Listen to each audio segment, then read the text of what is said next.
এতিয়া কি কয় আমাৰ আজি জীৱনত প্ৰথমবাৰ আহিছোঁ ব্ৰহ্মপুত্ৰ চাবলৈ।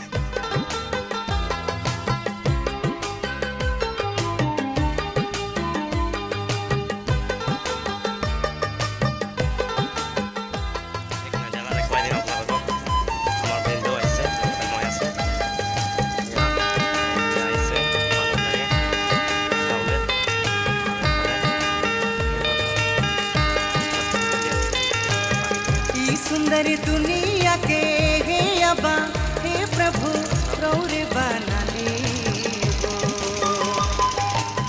वो सुंदर दुनिया के हे अबा हे प्रभु ব্ৰহ্মপুত্ৰ চাবলৈ এয়া চব আপোনালোকৰ মোৰ লগতে উপভোগ কৰক। दुनिया में मने